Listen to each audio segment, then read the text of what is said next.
আলোচনা করব earthing system installation নিয়ে বা আর্থিং সিস্টেম ডিজাইন কিভাবে করতে হয়। তো দেখতেই পাচ্ছি আমাদের কন্টেন্টের স্ক্রিনে দেখা যাচ্ছে আমাদের প্রজেক্ট নাম্বার 6 আর্থিং সিস্টেম। তো আজকের সেশনে আমরা জানার ট্রাই করব যে type of earthing earthing system কত টাইপের হয়ে থাকে, দেন ইকুইপমেন্ট আর্থিং এবং বিএনবিসি গাইডলাইন সম্পর্কে আমরা জানার ট্রাই করব যে আর্থিং সিস্টেম ইনস্টলেশনের ক্ষেত্রে বিএনবিসিতে কি গাইডলাইন বলা আছে। দেন আর্থিং সিস্টেমের যে কেবল সাইজ এবং এর ক্যালকুলেশন এটা সম্পর্কে আমরা জানার ট্রাই করব। এছাড়া আর্থিং সিস্টেম তো ড্রয়িং করব আমরা সরাসরি অটোক্যাড সফটওয়্যারে গিয়ে, জাস্ট একটা সফটওয়্যারে গিয়ে যে আর্থিং সিস্টেমের যে ডিটেলস ভিউ সেটা আমরা একটু ড্র করে ট্রাই করব। তো এখানে শুরুতেই যদি টাইপ অফ আর্থিং এর কথা চিন্তা করি, আমরা সাইডে একটি আর্থিং সিস্টেমের জাস্ট ছবি দেখতে পাচ্ছি। তো আর্থিং সম্পর্কে আমরা নর্মালি যেটা জানি, অবশ্যই আর্থিং সম্পর্কে আমরা শুনেছি যে জাস্ট একটা রড অথবা পাইপ টাইপের কিছু, যেটা মাটিতে জাস্ট কিছু গভীর পর্যন্ত হচ্ছে পুঁতে রাখা হয়, এরকম হচ্ছে একটা আর্থিং সিস্টেম। বাট এটা অবশ্যই এর ডিফারেন্ট টাইপ অফ ক্রাইটেরিয়া আছে। সাপোজ আমরা উপর দিকে যে কংক্রিট টাইপের যে একটু একটু ম্যাটেরিয়াল দেখা যাচ্ছে, এটা হচ্ছে আর্থিং পিট, এবং এখানে যেই আর্থিংটা ইউজ করা হয়েছে সেটা হচ্ছে জিআই পাইপ ইউজ করে আর্থিং দেওয়া হয়েছে। তো আর্থিং আসলে কি টাইপের ম্যাটেরিয়াল ইউজ করে, কি কি ধরনের ইকুইপমেন্ট ইউজ করে আর্থিং দেওয়া যায়, সেগুলো আমাদের সামনে স্লাইড গুলোতে আসছে। বাট আর্থিং সিস্টেমের রুলস হচ্ছে, নর্মালি যদি আর্থিং রড বা জিআই পাইপ যাই বলি না কেন, কোন একটা কন্ডাক্টর অর্থাৎ আর্থ ইলেকট্রোড যদি আমরা মাটির নিচে পুঁতে রাখি বা মাটি গভীর পর্যন্ত নিয়ে যাই, যদি এটার একজ্যাক্ট যে রেজিস্টিভিটি, আমাদের যে রেজিস্টিভিটি রাখতে বলা হয়েছে, সেই রেজিস্টিভিটি যদি কভার হয়ে যায়, তাহলে আমরা জাস্ট এখান থেকে রেজিস্টিভিটি যদি যেটা আমরা চাচ্ছিলাম যে রেজিস্ট্যান্স ভ্যালু, সেটা যদি আমাদের চলে আসে তাহলে তো আর কোনো প্রবলেমই থাকলো না। যদি না আসে তাহলে আমাদের কিছু কয়লা এবং সল্ট অর্থাৎ কয়লা এবং লবণের কিছু স্তর এখানে জাস্ট জাস্ট মিশিয়ে রাখতে হয় যেন আমাদের রেজিস্টিভিটিটা কমে আসে। তো সামনে আরো ডিটেলসে জানা যাবে। বাট আর্থিং এর যে টাইপ, প্রথমে একটি হচ্ছে সিস্টেম আর্থিং, অর্থাৎ আমাদের বাসাবাড়িতে যে নিউট্রাল ওয়্যার আছে, এই নিউট্রাল ওয়্যার তো আমরা সবাই দেখেছি আশা করি। তো 3 ফেজ সিস্টেমে একটা নিউট্রাল পার্ট থাকে। এছাড়া আমরা যদি পাওয়ার ট্রান্সফরমার ইউজ করি, ট্রান্সফরমারেরও কিন্তু জাস্ট যেই সাইডে ডিস্ট্রিবিউশন সাইড, যেই সাইডটাতে ডিস্ট্রিবিউশন সাইড থাকবে বা এলটি সাইড থাকবে, সেখানে কিন্তু নিউট্রাল ওয়্যার থাকে। তো কোন একটা সিস্টেমে যদি আমাদের ইলেকট্রিক্যাল সিস্টেম হয় যেখানে 3 ফেজ বা 2 ফেজ 3 ফেজ বা সিঙ্গেল ফেজ সিস্টেম যাই থাকুক না কেন, সেখানে যদি জাস্ট আমার একটা নিউট্রাল ওয়্যার থাকে, তো সেই নিউট্রাল ওয়্যার হচ্ছে এরকমই একটি কন্ডাক্টর, যেখানে যদি আমাদের এই 3টা ফেজ অথবা একটি ফেজের কথা চিন্তা করি না কেন, যদি ফেজগুলো আমার ব্যালেন্সে থাকে, অর্থাৎ সবগুলো ফেজের মধ্যে দিয়ে যে ইকুয়াল ভোল্টেজ এবং ইকুয়াল কারেন্ট যে ফ্লো হওয়ার কথা, যদি এখান থেকে ইকুয়াল ভোল্টেজ এবং ইকুয়াল কারেন্ট ফ্লো হয়, তাহলে তো আমার নিউট্রালে কারেন্টের পরিমাণ 0 আসার কথা। যদি কখনো ইমব্যালেন্স ক্রিয়েট হয়ে যায়, যদি ইকুয়াল পরিমাণ কারেন্ট এই ফেজগুলোর মধ্যে দিয়ে ফ্লো না করে, তাহলে নিউট্রাল অবশ্যই কিছু কারেন্ট চলে আসবে, কিছু কারেন্ট ক্রিয়েট ফ্লো করা স্টার্ট করবে। তো নর্মালি সাধারণত আমাদের টার্গেট থাকে নিউট্রালে ভোল্টেজটা 0 রাখার জন্য। তো নিউট্রালে ভোল্টেজটা যদি আমরা 0 রাখতে চাই, তাহলে সেই নিউট্রালটাকে আমাদের আর্থিং করে দিতে হয়।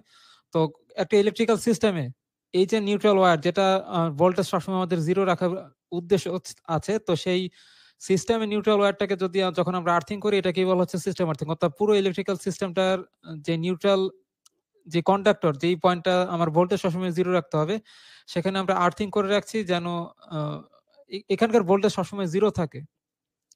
কারণ যদি এটাকে আমরা গ্রাউন্ডের সঙ্গে কানেক্ট করে ফেলি, তাহলে তো এটার ভোল্টেজ 0 আসাটাই স্বাভাবিক।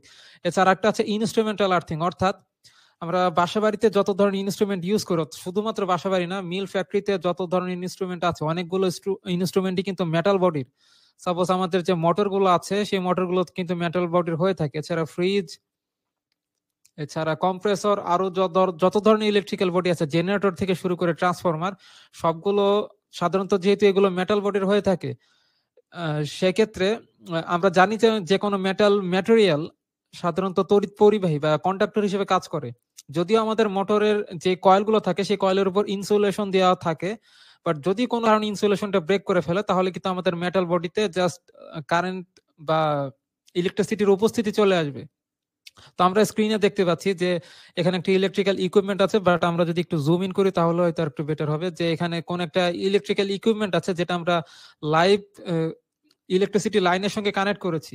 তো এই বডিটা সাধারণত মেটাল বডির যদি হয়, বডিতে সাধারণত কোনো ইলেকট্রিসিটির উপস্থিত থাকার কথা না, বাট কোনো কারণে যদি ইনসুলেশন ব্রেক হয়ে যায় তাহলে এই মেটাল বডিতে যখন ইলেকট্রিসিটির উপস্থিতি থাকবে তখন কেউ যদি এই মেটাল বডি টাচ করে তখন তার মধ্যে দিয়ে কারেন্ট ফ্লো হবে বা ইলেকট্রিসিটি ফ্লো হবে, এবং তিনি কিন্তু আসলে দুর্ঘটনার প্রবণ বা ওনার যে কোনো ধরনের অ্যাক্সিডেন্ট হতে পারে। তো এই সমস্যা সমাধানের জন্য আমরা আর্থিং সিস্টেম ইনস্টল করে থাকি, অর্থাৎ যদি এই মেটাল বডিটা আমরা আমাদের আর্থিং সিস্টেমের সঙ্গে কানেক্ট করে রাখি, যেই আর্থিং সিস্টেমটার রেজিস্টিভিটি আমাদের অনেক লো হয়ে থাকে, সেটা 10 ওহম থেকে নিচে যদি আমাদের থাকে, অনেক কম ওহম যদি হয়ে থাকে তাহলে, এবং সেই আর্থিং সিস্টেমের সঙ্গে যদি আমাদের মেটাল বডি বা কোনো ইকুইপমেন্টের বডিটা জাস্ট কানেক্ট করা থাকে, তাহলে এই বডিতে যদি ইলেকট্রিসিটি চলেও আসে তাহলে সেই আর্থিং সিস্টেম দিয়ে জাস্ট ইলেকট্রন গুলো ফ্লো করে চলে যাবে আমাদের গ্রাউন্ডে, জাস্ট গ্রাউন্ডে ফ্লো করে চলে গেল। তখন যদিও কেউ এই কোনো ব্যক্তি যদি এই মেটাল বডিটা টাচ করে তখন তার মধ্যে দিয়ে কারেন্ট ফ্লো হবে না, কারণ আমরা জানি যে হিউম্যান বডির একটা রেজিস্টিভিটি আছে, অর্থাৎ হিউম্যান বডির সর্বনিম্ন যে রেজিস্টিভিটি সেটা 400 থেকে 500 ওহম হতে পারে, সর্বোচ্চ আমাদের 5000 ওহম আরো অনেক বেশি হতে পারে। বাট একদম ভেজা শরীরে, আমরা জানি ভেজা শরীরে আমাদের কন্ডাক্টিভিটি আসলে বেড়ে যায়, তো সেক্ষেত্রে রেজিস্টিভিটি অনেক কমে যেতে পারে। তো সর্বনিম্ন আমাদের 500-400 ওহমের নিচে কিন্তু আসলে হিউম্যান বডির রেজিস্টিভিটি নামে না। তো সেক্ষেত্রে আমাদের আর্থিং সিস্টেমের রেজিস্টিভিটি যদি যেহেতু 10 ওহমের নিচে রাখতে হবে, তো সেক্ষেত্রে খুব ইজিলি আমাদের ইলেকট্রিসিটি বা কারেন্ট ইলেকট্রন গুলো আমাদের হিউম্যান বডি দিয়ে ফ্লো না হয় কিন্তু চলে যায় হচ্ছে আর্থিং সিস্টেম দিয়ে। তো আমরা বুঝতেই পারছি যে সিস্টেম আর্থিং হচ্ছে কিভাবে ইউজ করতে হয়। জাস্ট একটা সিস্টেমের যেই পয়েন্টটা আমার ভোল্টেজ 0 রাখার উদ্দেশ্য, সেখানে আমরা ভোল্টেজ 0 রাখার জন্য আমরা সিস্টেম আর্থিং করে ফেলবো। আর ইনস্ট্রুমেন্টাল আর্থিং সাধারণত হিউম্যান সেফটি পারপাসে, সাধারণত হিউম্যান সেফটির জন্য আমরা ইনস্ট্রুমেন্টাল আর্থিংটা ইউজ করে থাকি। আশা করছি আমরা ক্লিয়ার যে সিস্টেম আর্থিং এবং ইনস্ট্রুমেন্টাল আর্থিং এর মধ্যে আসলে কি ডিফারেন্ট। দেন আমরা কি কি ইকুইপমেন্ট ইউজ করে থাকি আর্থিং সিস্টেমে সেগুলো আমরা দেখতে পাচ্ছি। প্রথমে যে ইনস্ট্রুমেন্ট সেটা হচ্ছে আর্থ কন্টিনিউটি কন্ডাক্টর। বিএনবিসি তে এই ওয়ার্ডটা অনেক বেশি ইউজ করা হয়েছে এবং সেটাকে সংক্ষেপে ইসিসি বলা হচ্ছে। বিএনবিসি তে এই ইসিসি উল্লেখ আছে যে আর্থ কন্টিনিউটি কন্ডাক্টর। দেন আছে বাস বার, কিছু বাস বার প্রয়োজন। দেন আমাদের আর্থ লিড কেবল প্রয়োজন, আর্থ ইলেকট্রোড প্রয়োজন। তো কোনটা আসলে কি, আমরা ডান দিকে যে স্ক্রিনে যে ছবিটা দেখতে পাচ্ছি, আমরা নিচ থেকে শুরু করি। প্রথম হচ্ছে আর্থ ইলেকট্রোড। এই যে নিচে আমরা একটা রড দেখতে পাচ্ছি মাটির নিচে যেটা রাখা হয়, সেটা হচ্ছে আর্থ ইলেকট্রোড। যেই রড টাইপের যে ইনস্ট্রুমেন্টটা যা সাধারণত মাটির নিচে রাখবে সেটা হচ্ছে আমাদের আর্থ ইলেকট্রোড। দেন আমাদের আর্থ লিড কেবল যেটাকে বলা হচ্ছে, বা আর্থ লিড কন্ডাক্টরও বলা হয়।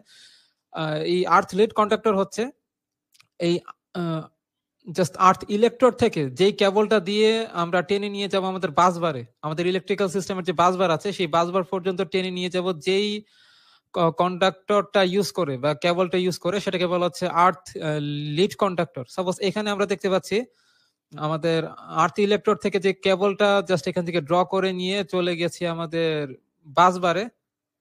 তো এই বাসবারের সঙ্গে যে কানেক্ট করেছি, এই বাসবারের সঙ্গে কানেক্ট করার মাধ্যমে যেই কেবলটা দিয়ে কানেক্ট করা হচ্ছে এটাই হচ্ছে আমাদের আর্থ লিড কেবল। এবং এই আর্থ লিড কেবল আমাদের যেই বাসবারটাতে জাস্ট মিশেছে সেটাই তো আমাদের বাসবার। তো বাসবার জিনিসটা আসলে কি, এটা নিয়ে কিন্তু একদম শুরুর দিকে 5 নাম্বার ক্লাসে আমাদের বলা হয়েছিল যে বাসবার আসলে কেন ইউজ করা হয়। অনেকগুলো কেবল যদি আমরা একটা পয়েন্টে জয়েন করতে চাই তাহলে যেই ইনস্ট্রুমেন্টটা ইউজ করে জাস্ট আমরা জয়েন করবো সেটাকে বলা হচ্ছে বাসবার।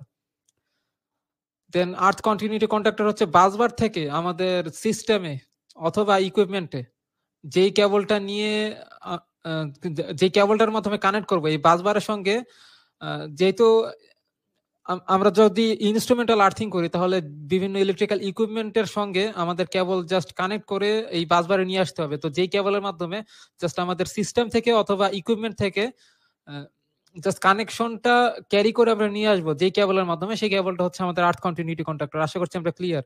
তো এখানে আমাদের উদ্দেশ্য হচ্ছে আমরা যে কোনো ইনস্ট্রুমেন্ট হতে পারে, সেটা ট্রান্সফরমার বা জেনারেটর বা অথবা মোটর, সেই মোটরের বডির সঙ্গে যেই কেবলটা আমরা জাস্ট এমন ভাবে জাস্ট সেট করব যেন ইলেকট্রিসিটি কন্ডাক্টিভিটিতে আমাদের অনেক বেশি ফ্লো বা ইলেকট্রন ফ্লো করতে আমাদের কোনো অসুবিধা না হয়, সেভাবেই আমরা জাস্ট কানেক্ট করব এবং সেটাকে কানেক্ট করে বাসবার পর্যন্ত নিয়ে আসবে যে কেবলের মাধ্যমে, সেটা হচ্ছে ইসিসি আর্থ কন্টিনিউটি কন্ডাক্টর। দেন এটা তো বাসবার থেকে যে কেবল দিয়ে আর্থ ইলেকট্রোড পর্যন্ত আনছি সেটা হচ্ছে আর্থ লিড কেবল। আর আর্থ ইলেকট্রোড তো আমরা বুঝতে পারছি মাটির নিচে যেটা থাকে। দেন আমাদের যে বিএনবিসি গাইডলাইন বলা হয়েছে আর্থিং সিস্টেম ইনস্টলেশনের ক্ষেত্রে, তো সেক্ষেত্রে আমাদের আর্থ কন্টিনিউটি কন্ডাক্টরের যে সাইজ, সেই সাইজটা আমাদের এখানে উল্লেখ করা আছে। তো আমরা এখানে একটা টেবিল দেখতে পাচ্ছি। তো টেবিলের বাম দিকে দিয়ে আছে যে cross sectional area of face conductor. তো আমরা তো অলরেডি কেবলের উপর একটা ক্লাস করেছি এবং আমরা জানি যে কেবলের সাইজ আসলে ডিপেন্ড করে সেটার ক্রস সেকশনাল এরিয়ার উপর, এবং ক্রস সেকশনাল এরিয়া সাধারণত মিলিমিটার স্কোয়ারে মেজার করা হয়। তো আমরা দেখতে পাচ্ছি এটা হচ্ছে কেবলের ক্রস সেকশনাল এরিয়া, মিলিমিটার স্কোয়ারে মেজার করা হচ্ছে। কোথাকার ক্রস সেকশন, কোন কেবলের ক্রস সেকশনাল এরিয়া? এটা হচ্ছে ফেস কন্ডাক্টরের। অর্থাৎ আমরা যেই ইলেকট্রিক্যাল সিস্টেম হচ্ছে আর্থিং সিস্টেম ইনস্টল করব, সেই ইলেকট্রিক্যাল সিস্টেমে তো অবশ্যই একটা ফেস কন্ডাক্টর আছে, সেটা হোক সিঙ্গেল ফেস অথবা থ্রি ফেস, বা সিঙ্গেল ফেস বা থ্রি ফেস সিস্টেম যাই হোক না কেন, সেটার তো অবশ্যই একটা ফেস কন্ডাক্টরের একটি সাইজ থাকবে। তো এই কলামে হচ্ছে আমাদের ফেস কন্ডাক্টরের সাইজ উল্লেখ করা আছে, এবং ডান দিকের কলামে আমাদের আর্থিং কন্ডাক্টরের বা আর্থ কন্টিনিউটি কন্ডাক্টরের সাইজটা উল্লেখ করা আছে। সাইজ বলতে এটার ক্রস সেকশনাল এরিয়া। অর্থাৎ বলা হচ্ছে আমাদের আর্থ কন্টিনিউটি কন্ডাক্টর বা আর্থিং সিস্টেমের যে কন্ডাক্টর, সেই কন্ডাক্টরের সাইজটা ডিপেন্ড করছে আমাদের ফেস কন্ডাক্টরের উপর। অর্থাৎ এই আর্থিং কেবলের সাইজ আমরা কতটুকু নিব, এটা ডিপেন্ড করছে আমাদের ক্রস জাস্ট ফেস কন্ডাক্টরের ক্রস সেকশনাল এরিয়াটা কত সেটার উপর। এখন এখানে বলা হচ্ছে যদি আমাদের ফেস কন্ডাক্টরের ক্রস সেকশনাল এরিয়া 16 RM এর নিচে হয় বা 16 মিলিমিটার স্কোয়ারের নিচে হয়, তখন আমাদের ক্রস সেকশনাল আর্থিং কন্ডাক্টরের ক্রস সেকশনাল এরিয়া সরাসরি ফেস কন্ডাক্টরের সমান হবে। অর্থাৎ 16 মিলিমিটার স্কোয়ারের নিচে কি কি সাইজ আমাদের অ্যাভেলেবেল আছে? আমরা 1.5 মিলিমিটার স্কোয়ার জানি, 2.5 মিলিমিটার স্কোয়ার আছে, এছাড়া 4 মিলিমিটার স্কোয়ার আছে, 6 মিলিমিটার স্কোয়ার আছে, 10 মিলিমিটার স্কোয়ার আছে এবং 16 মিলিমিটার স্কোয়ার আছে। এই সাইজগুলো জাস্ট আমাদের অ্যাভেলেবেল আছে। তো যেই যতগুলো সাইজ আমি বললাম, সেই সবগুলো যে কোনো একটি সাইজ যদি আমাদের ফেস কন্ডাক্টরে থাকে, তাহলে হুবহু সেম সাইজেরই আমরা আর্থিং সিস্টেমের কন্ডাক্টর নিব। বাট এক্ষেত্রে একটা শর্ত আছে, সেটা হচ্ছে 16 মিলিমিটার স্কোয়ারের নিচে যে সাইজগুলো আছে, 10 মিলিমিটার স্কোয়ার, 6 মিলিমিটার স্কোয়ার এবং 4 মিলিমিটার স্কোয়ার, তো যদি এই সাইজগুলো থাকে তাহলে আর্থিং সিস্টেমের কেবলের সাইজ সেম টু সেম সেই ফেস কন্ডাক্টরের সমানই হবে। বাট যদি আমাদের ফেস কন্ডাক্টরের সাইজ 2.5 মিলিমিটার স্কোয়ার বা 1.5 মিলিমিটার স্কোয়ার হয়, এটা সাধারণত খুব একটা হয় না, এটা একদম ছোট সাইজের হয়ে গেছে, এটা রেয়ার। বাট তারপরেও বলছি যে যদি কখনো 4 মিলিমিটার স্কোয়ারের নিচে হয় আমাদের ফেস কন্ডাক্টরটা, তাহলে অবশ্যই আমাদের আর্থিং কেবলের বা আর্থ কন্টিনিউটি কন্ডাক্টরের যে সাইজ, সেটা 4 মিলিমিটার স্কোয়ারের নিচে নামানো যাবে না। সাধারণত ফেস কন্ডাক্টরের সাইজ 4 মিলিমিটার স্কোয়ারের নিচে নামে না। বাট তারপরেও যদি নামে, তাহলে আমরা জাস্ট এই আর্থিং সিস্টেমের যে কেবল সাইজ, সেটা 4 মিলিমিটার স্কোয়ার নিচে আমরা আর্থিং সিস্টেমেরটা নামাবো না। এটা সাধারণত রেয়ার। তো নর্মালি সাধারণত যেহেতু কোন ফেস কন্ডাক্টরটা 4 মিলিমিটার স্কোয়ার নিচে তেমন একটা ইউজ করতে দেখা যায় না, তাই আমরা ধরে নিচ্ছি যে 16 মিলিমিটার স্কোয়ার নিচে যত কেবলের সাইজ থাকবে, যেই সাইজের কেবল থাকবে, আর্থিং সিস্টেমের কেবল আমাদের সেম সাইজ হবে। যদি এর থেকে বেশি হয়, যদি কেবলের সাইজটা 16 মিলিমিটার স্কোয়ার থেকে বেশি এবং 35 মিলিমিটার স্কোয়ার থেকে ছোট হয়, এর মাঝখানে শুধু একটি সাইজ অ্যাভেলেবেল আছে, সেটা হচ্ছে 25 মিলিমিটার স্কোয়ার। আমরা যদি কেবলের সাইজ একটু দেখা ট্রাই করি, সাপোজ আমরা যদি একটু স্কেপ দিয়ে বেরিয়ে যাচ্ছি, আমাদের এখানে বিএনবি কেবলের একটি ম্যানুয়াল আছে, বিআরবি কেবল, দুঃখিত, বিএনবি কেবল নয়।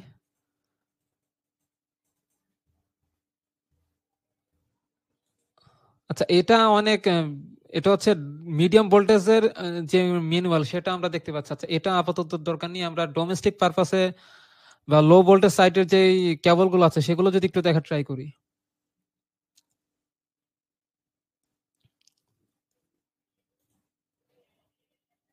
লো ভোল্টেজ সাইড,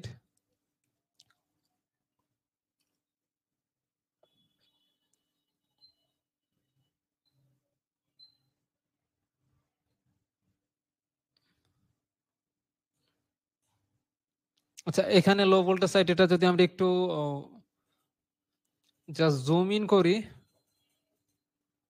তাহলে আমরা দেখতে পাচ্ছি আমাদের সর্বনিম্ন যেই মিলিমিটার স্কোয়ার সাইজের যে কেবল, সেটা হচ্ছে 1.5 মিলিমিটার স্কোয়ার, তারপর 2.5, দেন 3.5, এগুলো কিন্তু অ্যাভেলেবল নেই, just 4 millimetre square, 6 millimetre square এবং 10 মিলিমিটার স্কোয়ার আছে, তারপর 16। তো এই 16 এর নিচে এখানে যে আমরা 16 মিলিমিটার স্কোয়ার দেখতে পাচ্ছি, সাপোজ এই যে আমাদের 16 মিলিমিটার স্কোয়ার, এর নিচে যত কেবলের সাইজ থাকবে, ফেস কেবলের সাইজটা যত থাকবে, আমাদের আর্থিং সিস্টেমের কেবল ঠিক সেম সাইজে থাকবে। বাট সেই আর্থিং সিস্টেমের কেবল সাধারণত 4 মিলিমিটার স্কোয়ারের নিচে নামানো যাবে না, আর সাধারণত ফেস কেবলটা 4 মিলিমিটারের নিচে ইউজ করা হয় না, খুব রেয়ার। দেন আমাদের পরবর্তী যে কন্ডিশনটা বলা হয়েছিল, এখানে দেখতে পাচ্ছি 16 মিলিমিটার থেকে উপরে এবং 35 মিলিমিটার থেকে নিচে, অর্থাৎ 16 মিলিমিটার থেকে বড় এবং 35 মিলিমিটার স্কোয়ারের ছোট, এরকম কেবল জাস্ট একটাই আছে, সেটা হচ্ছে 25 মিলিমিটার স্কোয়ার। তো এই 25 মিলিমিটার স্কোয়ার সাইজে যে কেবলটা আছে, তো এটা তো একটি সাইজে অ্যাভেলেবেল আছে। তো এই কেবলের শর্ত হচ্ছে আমাদের 16 থেকে যদি বেশি হয়ে যায় এবং 35 পর্যন্ত যদি হয়, তাহলে 35 হলে আমাদের ডিফারেন্ট ডিসিশন নিতে হবে। বাট যদি কেবলের সাইজ 25 মিলিমিটার স্কোয়ার হয়, তাহলে আমাদের আর্থিং কেবলের সাইজ জাস্ট 16 মিলিমিটার স্কোয়ারই হবে। অর্থাৎ 16 থেকে 35 এর মাঝখানে জাস্ট একটি সাইজ অ্যাভেলেবেল আছে, 25 মিলিমিটার স্কোয়ার। যদি কেবলের সাইজটা আমাদের 25 মিলিমিটার স্কোয়ার হয়, ফেস কেবলের সাইজ, তাহলে আর্থিং কেবলের সাইজটা আমাদের সেম টু সেম ফেস কেবলের সমান হবে না, জাস্ট হবে হচ্ছে আমাদের 16 মিলিমিটার স্কোয়ারই। অর্থাৎ সেক্ষেত্রে আমরা ধরতে পারি জাস্ট 16 মিলিমিটার স্কোয়ার থেকে 25 মিলিমিটার স্কোয়ার পর্যন্ত, 35 মিলিমিটার স্কোয়ার পর্যন্ত যেই তিনটি সাইজ আছে, 16, 25 এবং 35, সেক্ষেত্রে আমাদের আর্থিং কেবলের সাইজ একদম ফিক্সড, সেটা হচ্ছে 16 মিলিমিটার স্কোয়ার। বাট এর থেকে যদি বেশি হয়ে যায়, 35 থেকে বড় সাইজের যে কেবলগুলো আছে, আমরা যদি একটু দেখি 35 এর থেকে বড় সাইজের কি কেবলগুলো আছে। 35 এর পর, আচ্ছা এখানে 35 এর পর আছে আমাদের 25, 25 না, 50 মিলিমিটার স্কোয়ার। 35 এর পর হচ্ছে 50, 70, 95, 120, জাস্ট এভাবে কেবলের সাইজগুলো ইনক্রিজ হয়েছে। তো 35 এর পর একটি সাইজ আছে, সেটা হচ্ছে 50 মিলিমিটার স্কোয়ার। তো 50 মিলিমিটার স্কোয়ার সাইজের ক্ষেত্রে যদি 35 থেকে বড় হয়, যতগুলো কেবলের সাইজ হবে, আমাদের আর্থিং কেবলের সাইজ হচ্ছে ফেস কেবলের সাইজের অর্ধেক। যদি আমাদের 50 মিলিমিটার স্কোয়ার হয়, তাহলে আর্থিং কেবলের সাইজ হবে 25। যদি 70 হয়, তাহলে আর্থিং কেবলের সাইজ হবে 35। যদি 95 হয়, তাহলে 95 এর যে ডিভাইড করলে আমরা যে ভ্যালুটা পাচ্ছি, সেটা হচ্ছে জাস্ট 45, 47.5, এরকম একটা ভ্যালু আসে। বাট আমরা 47.5 সাইজের যেহেতু কোনো কন্ডাক্টর অ্যাভেলেবেল নেই, তো সেক্ষেত্রে আমাদের 50 মিলিমিটার স্কোয়ারে নিতে হবে।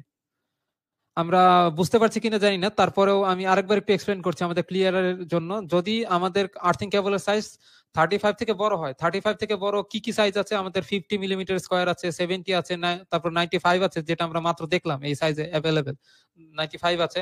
এগুলো থেকে যদি বড় হয়, তাহলে আমাদের ফেস কেবলের সাইজটা যদি এমন হয়ে থাকে, তাহলে আর্থিং কেবলের সাইজ হবে অর্ধেক, half of cross sectional area of face conductor. অর্থাৎ ফেস কন্ডাক্টরের সাইজটা যত, তার থেকে অর্ধেক হবে ক্রস সেকশনাল এরিয়া। তাহলে এখানে যে আমরা দেখতে পাচ্ছি 35 মিলিমিটার স্কোয়ার থেকে বড় সাইজের কেবল আছে 95 মিলিমিটার স্কোয়ার। তাহলে 95 এর অর্ধেক কত হয়? আমরা ক্যালকুলেটরে সরাসরি যদি দেখি, 95 ডিভাইডেড বাই হচ্ছে 2, দেখতে পাচ্ছি 47.5, অর্থাৎ 47.5 millimetre square. But 47.5 millimetre square সাইজের তো কোনো কেবল আসলে অ্যাভেলেবেল নেই, এই সাইজের তো কোনো কেবল থাকে না। তো সেক্ষেত্রে আমরা কি করব? যেহেতু এই সাইজের কেবল অ্যাভেলেবেল নেই, তাহলে সেক্ষেত্রে এক সাইজ বড় নিতে হবে, অর্থাৎ 50 মিলিমিটার স্কোয়ার সাইজের কেবল নিতে হবে। আশা করছি এই পর্যন্ত আমরা ক্লিয়ার।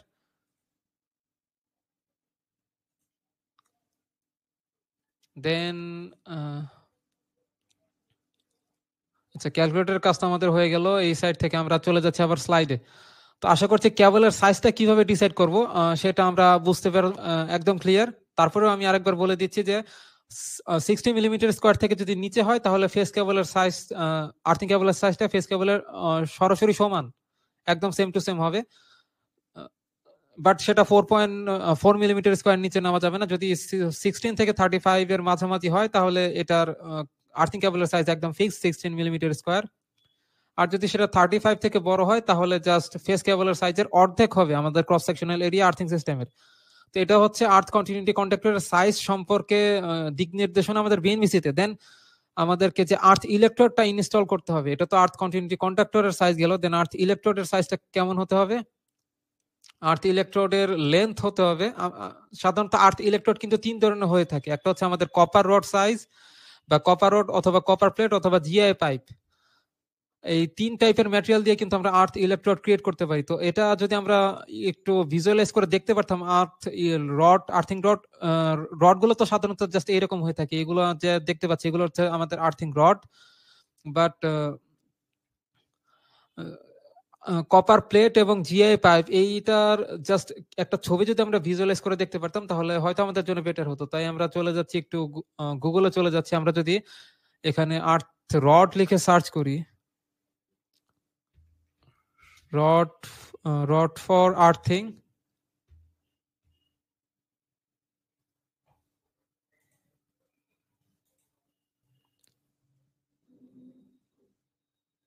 তো এই যে আমরা দেখতে পাচ্ছি আর্থিং সিস্টেমের জন্য যে কপার রড গুলো ইউজ করা হয়ে থাকে, সেই কপার রড গুলোর কিছু স্যাম্পল দেখতে পাচ্ছি। তো এই রড গুলো সাধারণত ইউজ করা হয় আর্থিং সিস্টেমের জন্য। আর আমরা শুধু রড না, রড ইউজ না করে আমরা চাইলে আর্থ প্লেট ইউজ করতে পারি, সেটা হচ্ছে কপার প্লেট।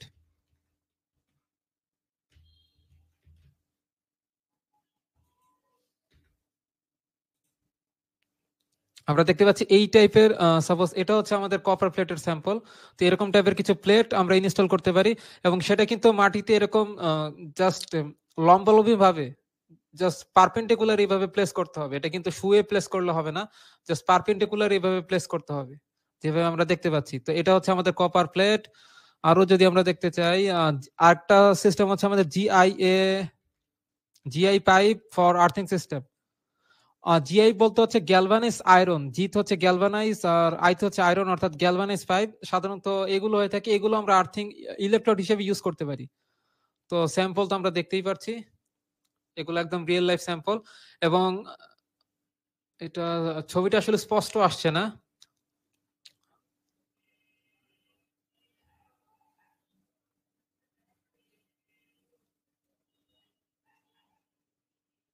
আচ্ছা, এটা স্পষ্ট আসতে পারে। আরেকটা বিষয় আমাদেরকে খেয়াল রাখতে হবে যে জিআই পাইপ যখন আমরা ইউজ করব তখন এই পাইপের ভেতর দিয়ে কিন্তু কিছু ফোঁটা থাকবে। এই ফোঁটাগুলো থাকবে এই কারণে যে রেজিস্টিভিটি কমানোর জন্য আমাদের এই জিআই পাইপের মধ্যে দিয়ে পানি ঢালতে হয়। সাপোজ এখানে আমরা ফানেলের মতো কিছু অংশ দেখতে পাচ্ছি, এখান দিয়ে যদি আমরা পানি ঢালি জাস্ট এই ফোঁটা দিয়ে চারপাশ দিয়ে পানিগুলো ছড়িয়ে পড়বে।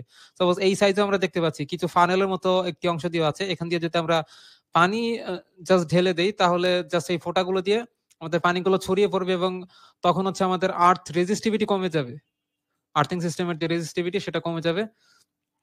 দেন তো আমরা তিন টাইপের ম্যাটেরিয়ালে দেখলাম, একটা হচ্ছে আমরা কপার রড ইউজ করতে পারি অথবা কপার প্লেট ইউজ করতে পারি অথবা জিআই পাইপ বা গ্যালভানিজ আয়রন পাইপ আমরা ইউজ করতে পারি। তো ডিফারেন্ট টাইপ অফ ম্যাটেরিয়ালের ক্ষেত্রে আমাদের বিএনবিসিতে যেই ক্রাইটেরিয়া গুলো বলা আছে সেটা লেন্থ, মিনিমাম লেন্থ, এটা কিন্তু জাস্ট মিনিমাম লেন্থ, এটা ফিক্সড না। আমরা চাইলে এর থেকে বেশি নিতে পারি, বাট সর্বনিম্ন যে লেন্থটা রাখতে হবে সেটা হচ্ছে 3.3 মিটার্স। 3.3 মিটার্স এর নিচে আমরা কোনো সর্বনিম্ন অর্থাৎ ডেপথ বা গভীরতা আর্থিং পিট ইনস্টল করে বা আর্থিং রডের যে গভীরতা সেটা সর্বনিম্ন হচ্ছে 3.33 মিটার্স হচ্ছে আমাদেরকে করতে হবে। বাট যদি এতটুকু ডেপথ ক্রিয়েট করে আমাদের আর্থিং সিস্টেমের যে রেজিস্টিভিটি সেটা যদি কভার না হয়, সাপোজ আমরা চাচ্ছি যে 2 ওহম ভ্যালুর একটা আর্থিং সিস্টেম ইনস্টল করার জন্য বা আর্থ রেজিস্টিভিটির একটা আর্থিং সিস্টেম ইনস্টল করার জন্য, তো এই 3.33 মিটার নিচে গিয়ে যদি আমাদের আর্থ রেজিস্টিভিটি 2 ওহমের না আসে বা 2 ওহম বা 5 ওহম না আসে তাহলে আমাদেরকে ডেপথ আরো ইনক্রিজ করতে হবে। এবং আরেকটা হচ্ছে ফিক্সড, সেটা হচ্ছে আর্থ ইলেকট্রোডের যে ডায়ামিটার 12.5 মিলিমিটার, এটাকে ডায়ামিটার বলতে ব্যাস, অর্থাৎ যেই আর্থ রডটা আমরা ইউজ করবো সেই আর্থ রডের ব্যাসটা 12.5 মিলিমিটার হতে হবে, এর নিচে হওয়া যাবে না, এবং এটা ফিক্সড, এটা সাধারণত এই ব্যাসের ডায়ামিটারে ইউজ করতে হবে। আর লেন্থ যেটা আছে আর্থ রডের, এটা আমরা চাইলে বাড়াতে পারি, ইনক্রিজ করতে পারি, যদি আমাদের রেজিস্টিভিটি ফুল যে ক্রাইটেরিয়া সেটা ফুলফিল না করে। আর যদি কপার প্লেট ইউজ করি তাহলে কপার প্লেটের যে ডাইমেনশন সেটা হচ্ছে 600 মিলিমিটার দৈর্ঘ্য এবং প্রস্থ, দৈর্ঘ্য প্রস্থ দুইটা 600 মিলিমিটার, এবং সেটার যে থিকনেস অর্থাৎ মোটা কতটুকু হতে হবে সেটা হচ্ছে 6 মিলিমিটার পর্যন্ত হতে হবে। তো এটা হচ্ছে ফিক্সড কপার প্লেটের, এবং এটা সর্বনিম্ন আমাদের 2 মিটার নিচের 2 মিটার ডেপথে বা গভীরে হচ্ছে এটাকে নিয়ে যেতে হবে, মাটির গভীরে সর্বনিম্ন 2 মিটার, চাইলের থেকে বেশি নিতে পারি। যদি 2 মিটার নিয়ে আমাদের আর্থিং সিস্টেমের যে রেজিস্টিভিটি, অর্থাৎ কতটুকু আমরা রেজিস্টিভিটি ক্রিয়েট করতে চাচ্ছিলাম সেটার যে চাহিদা সেটা যদি আমাদের ফুলফিল হয়ে যায় তাহলে আর 2 মিটারের নিচে আর নেওয়ার প্রয়োজন নেই। বাট যদি রেজিস্টিভিটিটা আমাদের ফুলফিল না করে তাহলে আমাদের আরো গভীরে যেতে হবে। আর যদি জিআই পাইপ ইউজ করি তাহলে জিআই পাইপের ডায়ামিটার এটা ফিক্সড করা আছে, সেটা হচ্ছে 38 মিলিমিটার ডায়ামিটার, বা ব্যাস হচ্ছে আমাদের 38 মিলিমিটার, অথবা আমরা আরো বেশি নিতে পারি 50 মিলিমিটার।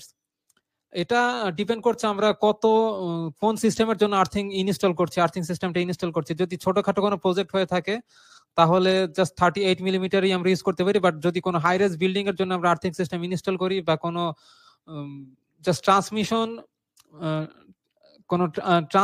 ট্রান্সমিশন সাবস্টেশন, অর্থাৎ বড় সাইজের কোনো সাবস্টেশনে, সেক্ষেত্রেও আমরা জাস্ট ব্যাসটা একটু বাড়িয়ে নিব, জাস্ট 50 মিলিমিটার এগুলো ইউজ করে নিব। বাট ছোটখাটো প্রজেক্টের ক্ষেত্রে আমরা 38 মিলিমিটার সি নিতে পারি ডায়ামিটার বিশিষ্ট জিআই পাইপ, এবং এটার লেন্থ হতে হবে সর্বনিম্ন 6.5 মিটার, অর্থাৎ 6.5 মিটার নিতে হবে সর্বনিম্ন জিআই পাইপের লেন্থ।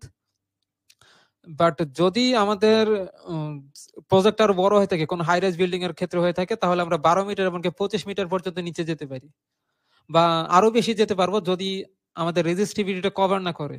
এগুলো জাস্ট সর্বনিম্ন ভ্যালু। ছোটখাটো প্রজেক্টের ক্ষেত্রে 6.5 মিটার নিলেই হবে, বাট প্রজেক্ট যদি বড় হয় তাহলে আমরা 12 মিটার 25 মিটার এরকম আরো বেশি নিতে পারবো। এবং আমাদের বিএনবিসি তে বলা আছে যে আর্থ রেজিস্টিভিটি 1 ওহমের নিচে হতে হবে, বাট এটা সাধারণত বড় সাইজের যেসব পাওয়ার প্ল্যান্ট গুলো থাকে সেই পাওয়ার প্ল্যান্ট গুলোতে আর্থিং সিস্টেমের রেজিস্টিভিটি 1 ওহমের নিচে হয়। বাট আমরা যদি নর্মাল ডোমেস্টিক যে পারপাসে বা ছোটখাটো সাবস্টেশন গুলোতে যখন ইনস্টল করবো সেটা রেজিস্টিভিটি 10 ওহমের নিচে থাকলে, বা আমরা যে এলপিএস সিস্টেম, সামনে আমাদের এলপিএস সিস্টেমের উপর ক্লাস আছে, তো এলপিএস সিস্টেমের রেজিস্টিভিটি আমাদের 10 ওহমের নিচে থাকলেই হবে। আর যদি ছোটখাটো কোনো সাবস্টেশন হয় তাহলে 7-8 ওহমের মধ্যে, 10 ওহমের নিচে থাকলেই সেটা আমাদের জন্য এনাফ ছোটখাটো সাবস্টেশনের ক্ষেত্রে। তো এই যে ইনফরমেশন গুলো আমাদের আর্থ ইলেকট্রোড এবং রেজিস্টিভিটির যেই ফর্মুলা আছে বা ক্রাইটেরিয়া গুলো বলা আছে সেগুলো আমরা BNBC article number 1.3.32.7 page number 4599 page আমরা পেয়ে যাব, আমরা চেক করে দেখে নিতে পারি চাইলে। দেন বিএনবিসি আরো কিছু গাইডলাইন বলা আছে যে আর্থিং পিট যে আমরা ইনস্টল করব সেটার জাস্ট দৈর্ঘ্য প্রস্থ উচ্চতা, জাস্ট এটা হচ্ছে আর্থিং পিট, অর্থাৎ কংক্রিট দিয়ে ক্রিয়েট করা আর্থিং পিট। এই আর্থিং পিটের দৈর্ঘ্য প্রস্থ উচ্চতা আমাদের বিএনবিসিতে বলা হচ্ছে 600 বা 2 ফিটের মতো, সবকিছু 2 ফিটের মতো। বাট আমাদের যে 2 ফিটই নিতে হবে এমন কোনো আসলে বাধ্যবাধকতা নেই, কারণ আমাদের যদি জায়গা কম থাকে আমরা 1 ফিটের মধ্যেও নিতে পারি। এটা একদম স্ট্রিক্টলি মেনটেন করতে হবে, আমার কোনো আসলে ম্যান্ডেটরি না। দেন পিটের যে ওয়াল, বিএনবিসিতে বলা আছে পিটের ওয়াল আমাদের 250 মিলিমিটার হওয়া ভালো, এবং স্ল্যাব যেটা সেটা 150 মিলিমিটার পর্যন্ত হওয়া ভালো। স্ল্যাব বলতে যেই উপরের ঢাকনাটার মতো যেটা দিয়ে জাস্ট ঢেকে রাখা হবে সেই স্ল্যাবটা আমরা 150 মিলিমিটার পর্যন্ত হলেই চলবে। দেন এটা আছে BNBC article number 1.3.32.7 page number ওই সেম পেজেই, জাস্ট এই পেজে আর্থিং সিস্টেম নিয়ে আরো বিস্তারিত আলোচনা করা আছে। এবং এটা কিন্তু আর্থিং প্লেটের একটি ছবি, জাস্ট আর্থিং প্লেটটা জাস্ট এইভাবে থাকে। দেন আর্থিং সিস্টেম এতক্ষণ যা আমরা আলোচনা করলাম এগুলো তো আর্থিং সিস্টেম কেবল সাইজিং কিভাবে করতে হবে, আর্থ ইলেকট্রোডের সাইজ কিভাবে করতে হবে, এবং এই যে আর্থ কন্টিনিউটি কন্ডাক্টরের যে সাইজ সেই সাইজটা আমরা হচ্ছে ফেস কেবলের সাপেক্ষে নির্ণয় করছি, ফেস কেবলের সাইজটা যেমন হবে ঠিক তেমন। বাট আমরা যখন ইনস্ট্রুমেন্টাল আর্থিং করব বা ট্রান্সফরমারের বডি যখন আর্থিং করব, তো ট্রান্সফরমারের বডি আর্থিং করার ক্ষেত্রে তো আমাদের ফেজের সঙ্গে কোনো সম্পর্ক নেই। আমরা ইলেকট্রিক্যাল সিস্টেম যদি আর্থিং করি বা সিস্টেম আর্থিং যদি করি, শুরুতে আমরা সিস্টেম আর্থিং এবং ইনস্ট্রুমেন্টাল আর্থিং সম্পর্কে আলোচনা করে এসেছি। তো সিস্টেম আর্থিং যদি করি সেক্ষেত্রে আমাদের ফেজ কন্ডাক্টরের সঙ্গে আর্থ কন্ডাক্টরের যে সম্পর্ক আছে সেই সম্পর্ক দিয়ে জাস্ট আমরা ইনস্টল করলাম। বাট আমরা যখন ইনস্ট্রুমেন্ট আর্থিং করব, সাপোজ ট্রান্সফরমার যখন আমরা আর্থিং করব, সেই ট্রান্সফরমার বডির সঙ্গে তো আমাদের ফেজের কোনো সম্পর্ক নেই। সেক্ষেত্রে আমরা আর্থিং কন্ডাক্টরের সাইজটা কিভাবে নিতে হবে? তো সেক্ষেত্রে আমাদের ট্রান্সফরমার যে ফল্ট কারেন্ট সেটা বের করতে হবে। তো ফল্ট কারেন্ট বের করার জন্য ফল্ট কারেন্ট যেটা আমরা জাস্ট আইডেন্টিফাই করছি আইএফ দিয়ে। আইএফ হচ্ছে আমাদের ট্রান্সফরমারের ফল্ট কারেন্ট এবং সেটা জাস্ট ক্যালকুলেট করব। আমরা আশা করছি যে ফল্ট কারেন্ট ক্যালকুলেট করার যে ফর্মুলা সেটা আমরা জানি, সেটা হচ্ছে এফএলএ অর্থাৎ ফুল লোড অ্যাম্পিয়ার। ট্রান্সফরমারের অবশ্যই ফুল লোড অ্যাম্পিয়ার রেটিং থাকে। আমরা ট্রান্সফরমারের যে নেম প্লেট সেখানে ফুল লোড অ্যাম্পিয়ার রেটিংটা পেয়ে যাব। সেটাকে 100 দিয়ে মাল্টিপ্লাই করে জাস্ট ইম্পিডেন্স দিয়ে ডিভাইড করতে হবে। ইম্পিডেন্স অর্থাৎ ট্রান্সফরমারের নেম প্লেটে কিন্তু ইম্পিডেন্স সায়েন্স লেখা থাকে। ইম্পিডেন্স কত, ভ্যালুটা কত, সাপোজ আমরা যদি একটু গুগল থেকে দেখে আসি, ট্রান্সফরমারের একটা নেম প্লেট লিখে যদি সার্চ করি,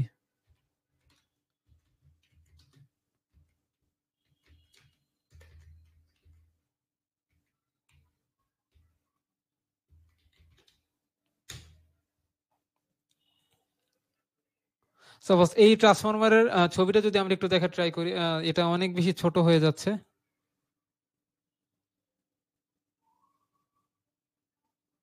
আচ্ছা, আমরা যদি একটু জুম ইন করার ট্রাই করি,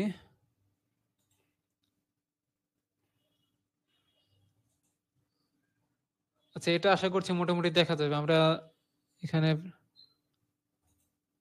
আচ্ছা এবার আশা করছি মোটামুটি দেখা যাবে। তো এখানে আমরা দেখতে পাচ্ছি রেশিও ভোল্টেজ লাইন 33 কেভি, এটা জাস্ট উল্লেখ আছে। আমরা খুঁজতে চাচ্ছি হচ্ছে ইম্পিডেন্স।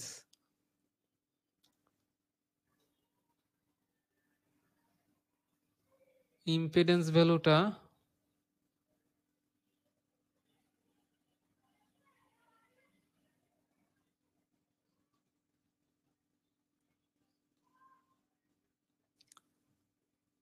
আচ্ছা, পার্সেন্টেজ অফ ইম্পিডেন্স তো সাধারণত থাকে, বাট এটা আমরা দেখতে পাচ্ছি না এখানে।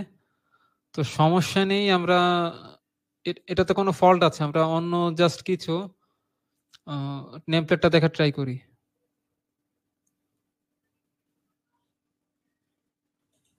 সাপোজ এটা হচ্ছে আমাদের ট্রান্সফরমার নেম প্লেট অরিজিনাল। তো এটা যদি আমরা পুরো সাইটে প্রবেশ করে দেখা ট্রাই করি তাহলে হয়তো বড় করে দেখা যাবে। ছবিটা কোথায় গেল? এই যে এবার দেখতে পাচ্ছি, আশা করছি বড় করে দেখা যাচ্ছে। এটা হচ্ছে 100 কেভিএ ট্রান্সফরমার। জাস্ট ট্রান্সফরমারের রেটিংটা দিয়ে দেওয়া আছে 100 কেভিএ। দেন ভোল্টেজ হচ্ছে হাই ভোল্টেজ সাইডে, এসটি সাইডে হাই ভোল্টেজ সাইডে হচ্ছে 1100 ভোল্ট, দুঃখিত 11,000 ভোল্ট বা 11 কেভিএ। আর লো ভোল্টেজ সাইডে হচ্ছে 415 ভোল্টেজ। আমরা খুঁজতে যাচ্ছি হচ্ছে ইম্পিডেন্স। এখানে দেখতে পাচ্ছি এই যে হচ্ছে আমাদের ইম্পিডেন্স। আশা করছি আপনারাও দেখতে পাচ্ছেন ইম্পিডেন্স হচ্ছে এই যে পজিশনে ইম্পিডেন্সটা, এবং এটা পার্সেন্টেজ অফ ইম্পিডেন্স হচ্ছে 4%। তো আশা করছি ক্লিয়ার।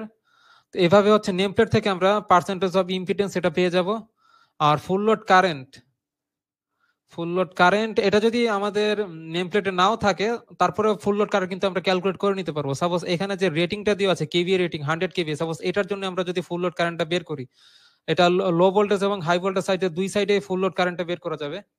সাপোজ আমরা যদি লো ভোল্টেজ সাইডে ক্যালকুলেট করে ট্রাই করি, আমরা ক্যালকুলেটর নিচ্ছি যে ট্রান্সফরমারের যে নেম প্লেটটা দেখেছি সেটা হচ্ছে 100 কেভিএ। তো আমরা এখানে জাস্ট 100, যেহেতু কেভিএ এর সঙ্গে আরো কিলো অর্থাৎ কিলো ভোল্ট অ্যাম্পিয়ার, তো আরো 3টা শূন্য আমাদের যুক্ত হবে এখানে। জাস্ট 100 কেভিএ,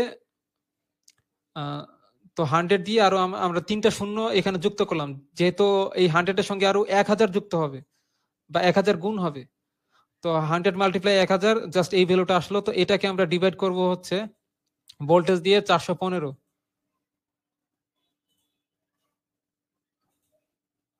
415 ভোল্ট দিয়ে ডিভাইড করছি। তো যেই ভ্যালুটা আসছে এটা কিন্তু আমাদের ফুল লোড আম্পিয়ার না, কারণ এটাকে আবার ডিভাইড করতে হবে আমাদের √3 দিয়ে। যেহেতু আমাদের 3 ফেজ সিস্টেম, তাই আমরা 3 রুট এটা দিয়ে ডিভাইড করছি। তাহলে আমাদের ভ্যালুটা আসছে 139 আম্পিয়ারের মতো। তো পাওয়ার ফ্যাক্টর এখানে মাল্টিপ্লাই করতে হবে না, যেহেতু এটা কেভিএ রেটিং এ ছিল, আমাদের কিলো ওয়াটে নেই। তো জাস্ট এটা হচ্ছে আমাদের এভাবে জাস্ট ফুল লোড কারেন্ট আমাদের ক্যালকুলেট করা যায়। জাস্ট যে কেভিএ রেটিংটা থাকবে সেটাকে আমরা √3 এবং ভোল্টেজ দিয়ে ডিভাইড করলেই আমাদের কেভিএ রেটিংটা ফুল লোড অ্যাম্পিয়ারটা চলে আসবে। তো সেটাকে আমরা 100 দিয়ে মাল্টিপ্লাই করে ইম্পিডেন্স আমরা দেখে এসেছি 4%। তো জাস্ট 4 দিয়ে আমরা এখানে ডিভাইড করে ফেলবো। এখানে কিন্তু পার্সেন্টেজ সাইন আমরা দিব না, জাস্ট 4 দিয়ে ডিভাইড করে ফেলবো। তাহলে আমাদের ফুল লোড কারেন্ট এবং ইম্পিডেন্স ভ্যালুটা দিয়ে আমাদের ফল্ট কারেন্টটা বেরিয়ে আসবে। তো ফল্ট কারেন্ট যখন আমাদের বেরিয়ে আসবে, এখান থেকে আমরা কন্ডাক্টরের সাইজটা বের করতে পারবো। সাপোজ এখানে আমরা দেখতে পাচ্ছি কন্ডাক্টরের সাইজ, সেই সাইজটা হচ্ছে বড় হতে হবে। কত থেকে বড় হতে হবে সেটা হচ্ছে আমাদের এই যে আইএফ হচ্ছে আমাদের ফল্ট কারেন্ট, এই ফল্ট কারেন্টের সঙ্গে আমরা রুট ওভার টি মাল্টিপ্লাই করছি, ডিভাইড বাই হচ্ছে কে। রুট ওভার টি হচ্ছে আমাদের ফল্ট ক্লিয়ারিং টাইম কারেন্ট, কারণ এটা টাইম হবে, আন্তরিকভাবে দুঃখিত, আসলে এটাকে বলা হচ্ছে ফল্ট ক্লিয়ারিং টাইম। তো ফল্ট ক্লিয়ারিং টাইম জিনিসটা কি, যদি আপনাদের কোশ্চেন আসে তাহলে আমি বলে দিচ্ছি যে ফল্ট ক্লিয়ারিং টাইম হচ্ছে ট্রান্সফর্মার মধ্যে যদি কোনো ফল্ট ক্রিয়েট হয়, তাহলে আমার ট্রান্সফর্মারের যে রিলে আছে, বাকলস রিলে বা অনেকে বুকলস রিলে বলে, উচ্চারণটা একটু বিদঘটে, ওই রিলে মাধ্যমে কিন্তু আমরা অটোমেটিক ফল্টটা ট্র্যাক করে সেটাকে রিকভার করতে পারি। তো ফল্ট ক্লিয়ার করতে যে টাইমটা প্রয়োজন বা ফল্ট যেই সময়, যত সময় ধরে আসলে ফল্টের স্থায়িত্ব থাকবে, যত সময় পর্যন্ত আমার কভার দেওয়া প্রয়োজন, সেই ফল্ট ক্লিয়ারিং টাইমটা হচ্ছে জাস্ট টি। তো এটা আমাদের ট্রান্সফরমারের ম্যানুয়ালে দেওয়া থাকবে। তো সেখান থেকে আমরা জাস্ট টি এর ভ্যালুটা এখানে বসিয়ে দিব, এবং কে হচ্ছে আমাদের একটি কনস্ট্যান্ট ভ্যালু, কেবলের কনস্ট্যান্ট ভ্যালু। আমরা যে কেবল ইউজ করব সেই কেবলের একটি কোএফিশিয়েন্ট থাকবে। এটার ভ্যালু সাধারণত 115। সেটা পিভিসি ইনসুলেটেড কপার কন্ডাক্টরের ক্ষেত্রে, যদি আমরা পিভিসি ম্যাটেরিয়াল বা পিভিসি ইনসুলেশন ইউজ করো, কপার কন্ডাক্টর ইউজ করি, তাহলে সেটার ভ্যালু হচ্ছে আমাদের 115। আর যদি আমরা PVC insulated aluminium conductor use করি, তাহলে সেটার ভ্যালু হচ্ছে 76। আমরা যদি অন্য টাইপের কোনো কন্ডাক্টর ইউজ করতে যাই, তাহলে ভ্যালুগুলো ডিফারেন্ট চেঞ্জ হতে পারে। সাপোজ আমরা বিআরবি কেবলের যে ভ্যালুগুলো আছে এখানে যদি দেখা ট্রাই করি, এখানেই কিন্তু সেই সেম ফর্মুলাটা কিন্তু আছে। সাপোজ এটা যদি আমরা একটু জুম ইন করে দেই,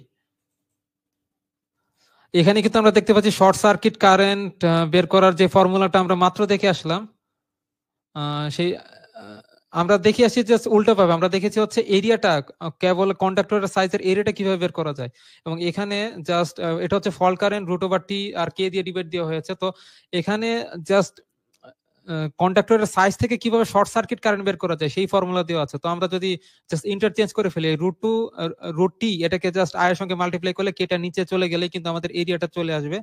এবং এখানে যে কে এর ভ্যালু, সেই কে এর ভ্যালু গুলো এখানে দেখা যাচ্ছে। এখানে কিন্তু 0.115, এটা কপার কন্ডাক্টর পিভিসি ইনসুলেশনের ক্ষেত্রে, এবং এক্সএলপিই ইনসুলেশনের ক্ষেত্রে 0.143। বাট এখানে কোশ্চেন আসতে পারে, আমি স্লাইডে যেটা দেখিয়েছি এটা হচ্ছে 115, বাট এখানে তো 0.115 দেখা যাচ্ছে।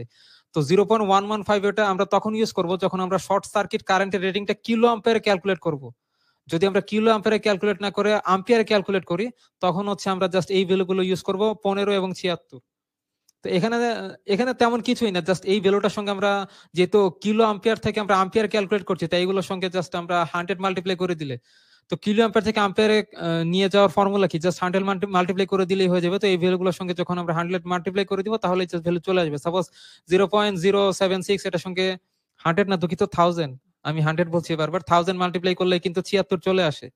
তো আশা করছি জাস্ট ফল্ট কারেন্ট দিয়ে কিভাবে ট্রান্সফরমারের জন্য কিভাবে আর্থিং কন্ডাক্টরের সাইজ ক্যালকুলেট করবো সেই বিষয়ে আমরা ক্লিয়ার, সূত্রগুলো আমরা তুলে রাখতে পারি।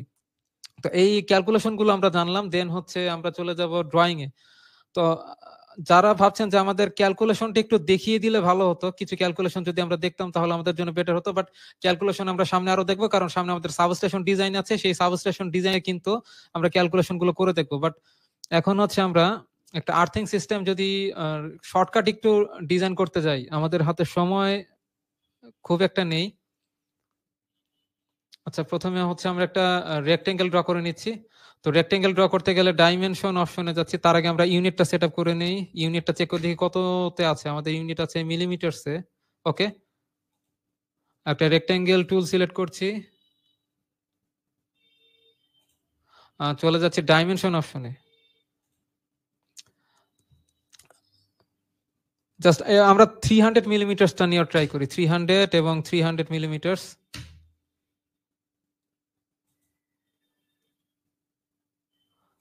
আচ্ছা, এটা অনেক ছোট হয়ে গেছে, এটা আমরা মুভ করে নিই।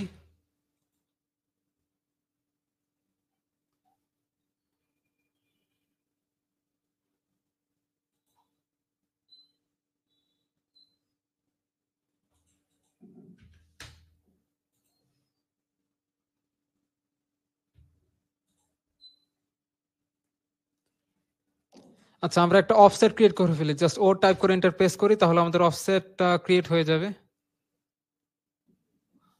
অফসেট ক্রিয়েট করার আগে আমরা একটু চেক করে দেখি আমাদের 300 মিলিমিটার যে দেওয়ার কথা ছিল, এটা কি 300 মিলিমিটার আছে কিনা। ওকে, 300 মিলিমিটার আছে। দেন অফসেট ক্রিয়েট করছি। অফসেট ডিস্টেন্সটা আমরা দিতে যাচ্ছি এখান থেকে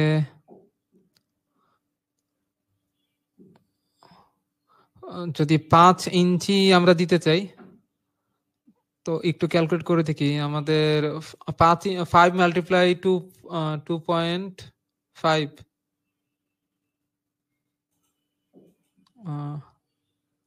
25, 5 মাল্টিপ্লাই 25 হচ্ছে 125। আমরা এটাকে অফসেট ক্রিয়েট করব, জাস্ট ও টাইপ করে ইন্টারফেস করছি। অফসেট ক্রিয়েট করার জন্য অফসেট ডিসটেন্স আমরা দিয়ে দিচ্ছি।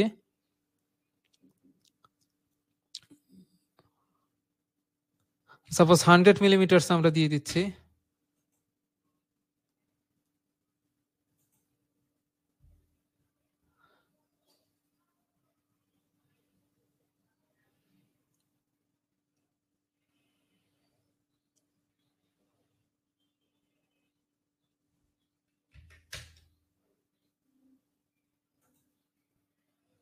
অর্থমোডটা আমি একটু অন করে নিই।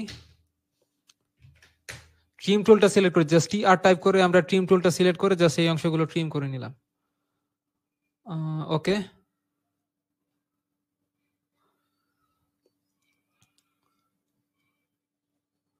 দেন এখান থেকে আমরা আরেকটা রেক্টেঙ্গেল টুল সিলেক্ট করব।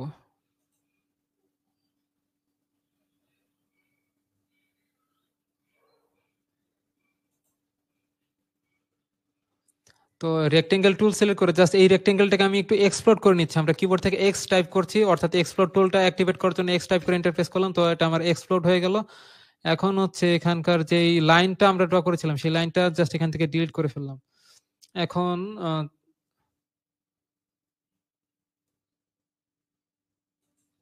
চাইলে এই নিচের এই পার্টটুকু আমরা ডিলিট করে ফেলতে পারি। দেন এটাকে আমরা একটু ইনক্রিজ করে নিয়ে যাচ্ছি নিচের দিকে। দেন হচ্ছে আমরা ব্রেক ক্রিয়েট করব। তো ব্রেক ক্রিয়েট করার জন্য আমরা এখান থেকে জাস্ট BRE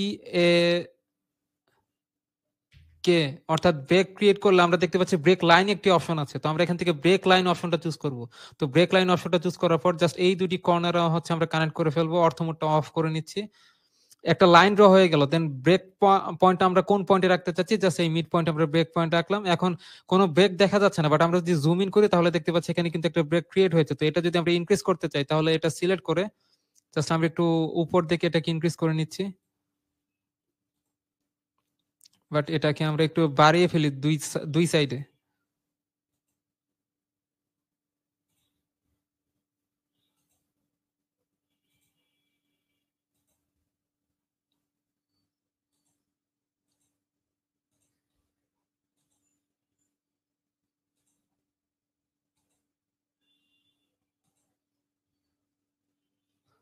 ওকে, আমরা একটা ব্রেক ক্রিয়েট করে ফেললাম। তো আমরা আরেকটা ব্রেক ক্রিয়েট করতে, এটার কপি ক্রিয়েট করতে পারি। জাস্ট সিপি টাইপ করে ইন্টারপ্রেস করছি। কপি ক্রিয়েট করার জন্য নিচের দিকে জাস্ট অর্থমোড অন অন করা থাকলে ভালো হতো, কন্ট্রোল জেড দিয়ে আমরা পূর্ব অবস্থায় চলে যাচ্ছি। অর্থমোডটা একটু অন করে নিই যাতে একদম স্ট্রেট বরাবর নিচের দিকে আমাদের এটা ক্রিয়েট হয়।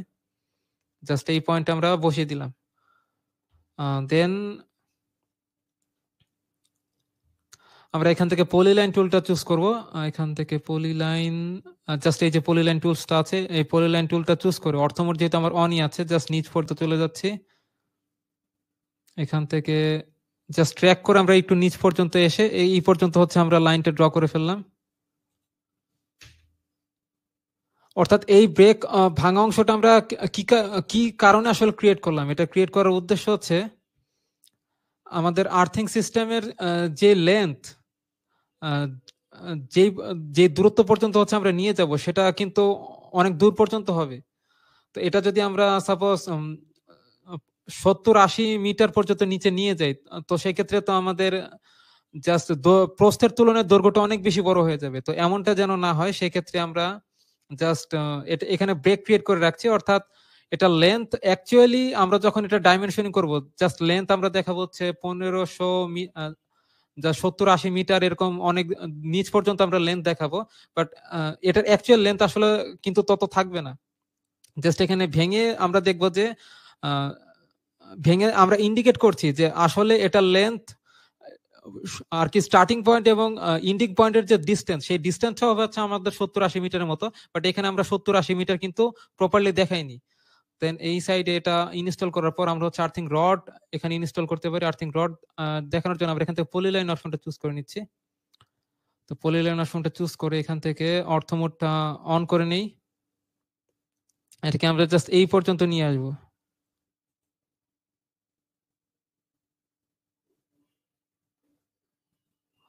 অর্থ মোডটা আমি আবার অফ করে দিচ্ছি।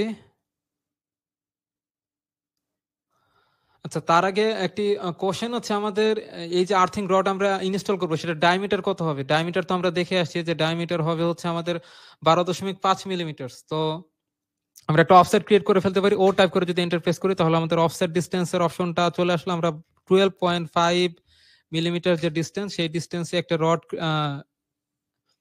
একটি লাইন ক্রিয়েট করে ফেললাম। এখন আমরা চাইলে এখান থেকে লাইন টুল এল টাইপ করে এন্টার প্রেস করছি লাইন টুলটা সিলেক্ট করার জন্য। তো এখান থেকে আমরা লাইন টুলটা ড্র করে দিলাম এবং এখান থেকে এক্সট্রা অংশগুলো আমরা ট্রিম করে দিচ্ছি। তো আমাদের হয়ে গেল। দেন জাস্ট লাইন টুলটা আমি বা পলি লাইন টুলটা আমি আরেকবার সিলেক্ট করে জাস্ট এখান থেকে, যেহেতু আমাদের এক্সটেন্ড অপশনটা অবজেক্ট স্ন্যাপিং এর মাধ্যমে এক্সটেন্ড অপশনটা চালু রেখে জাস্ট এই পয়েন্ট থেকে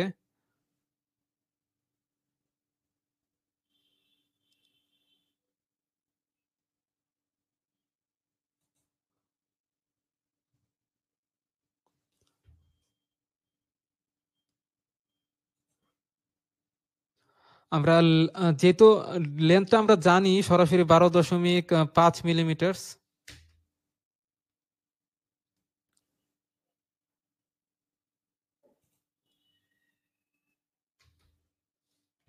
এক্সট্রা পার্টটুকু আমরা ট্রিম করে ফেলতে পারি। তো আমাদের হয়ে গেল। এটা হচ্ছে আমাদের আর্থ ইলেকট্রোড। তো এটা যে আমরা ক্রিয়েট করেছি, এটা লেয়ারটা আমরা কিন্তু চেঞ্জ করে রাখতে পারি। আর্থ ইলেকট্রোডের জন্য আলাদা একটা লেয়ার ক্রিয়েট করতে পারি। তো এই অবজেক্টটা সিলেক্ট করে, সিলেক্ট যেহেতু করাই আছে, আমরা নতুন একটি প্রপার্টি অপশনে গিয়ে আমরা নতুন একটি লেয়ার ক্রিয়েট করব। সাপোজ আমরা লেয়ার ক্রিয়েট করছি ইলেকট্রোড। ইলেকট্রোড কি ক্রিয়েট করে এটার আমি কালারটা চেঞ্জ করে দিতে চাচ্ছি। কালার সাপোজ একটু খয়েরি টাইপের কালার যদি আমরা দিয়ে ট্রাই করি।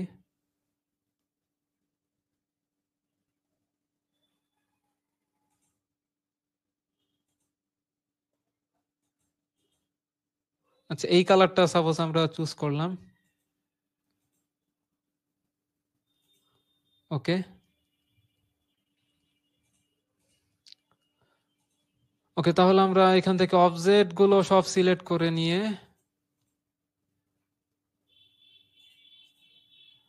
লেয়ারটা চেঞ্জ করে দিচ্ছি ইলেকট্রোড। ওকে, দেন ইলেকট্রোড পার্টটুকুই আমরা এখান থেকে সিলেক্ট করে আরেকটু কাস্টমাইজ করতে পারি। এটা জাস্ট এখান থেকে একটা লাইন টুল সিলেক্ট করে দিয়ে এটাকে আমরা লাইন ড্র করছি নিচের দিকে।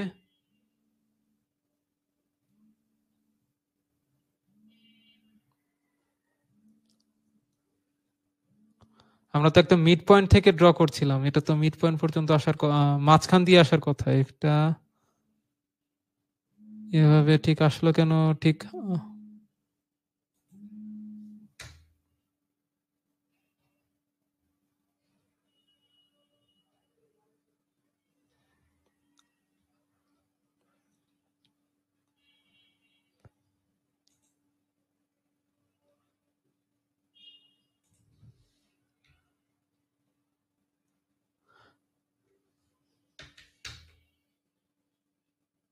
আচ্ছা, নিচ থেকে আমরা টেনে নিয়ে আসি, তাহলে আমাদের মিড পয়েন্টটা চুজ করতে সুবিধা হবে। মিড পয়েন্ট চুজ করে এখান থেকে জাস্ট এই পয়েন্ট পর্যন্ত আমরা ড্র করে ফেললাম, তো হয়ে গেল আমাদের।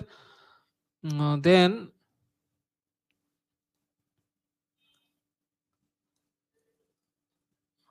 এখানে একটা ক্লাম্পার ইউজ করছি আমরা। সাপোজ এখান থেকে একটা রেক্টেঙ্গেল টুল সিলেক্ট করে এখানে আমরা একটা রেক্টেঙ্গেল ড্র করছি, মুভ করে নিচ্ছি, অর্থ মোডটা অফ করে দিচ্ছি আমরা।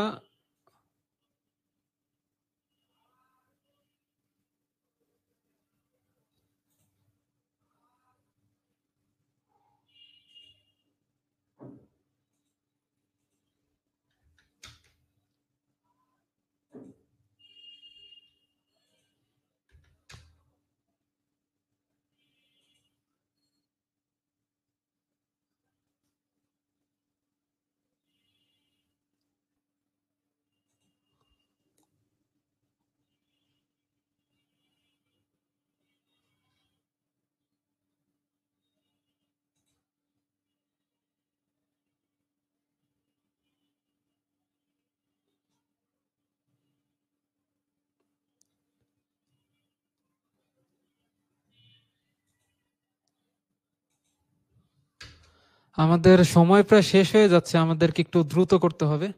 আচ্ছা, এটা দেখতে পাচ্ছি লাইনটা আমাদের বাঁকা হয়ে গেছে, তো বাঁকা হলে সমস্যা নেই, আমরা অর্থ মোডটা অন করে এটা যদি ড্র করি তাহলে আর আমাদের বাঁকা হবে না। আমরা একটু উপর পর্যন্ত নিয়ে যাই, তাহলে আমাদের অবজেক্ট স্ন্যাপিং এর কারণে লাইনটা বাঁকা হয়ে যাওয়ার কোনো সম্ভাবনা থাকবে না। দেন এটার মিরর ক্রিয়েট করে ফেলতে পারি সরাসরি জাস্ট মিড পয়েন্টে ধরে।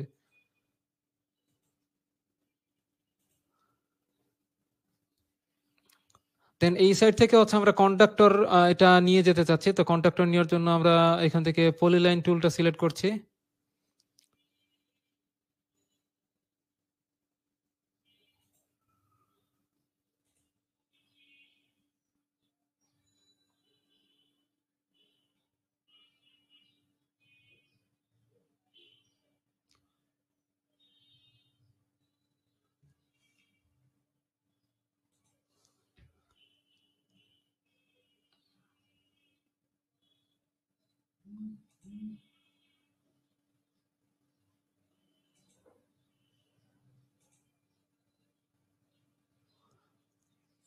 কন্ডাক্টরের ডায়ামিটার এখানে আমরা 10 টাইপ করে দিচ্ছি।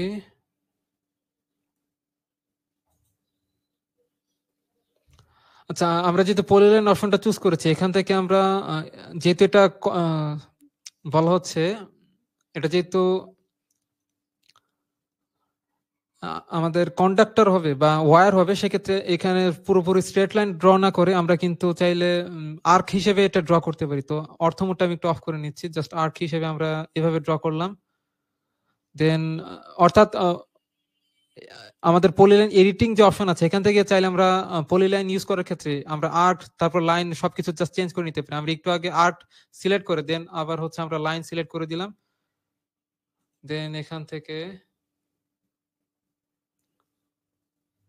জাস্ট ড্র করে নিয়ে যাচ্ছি।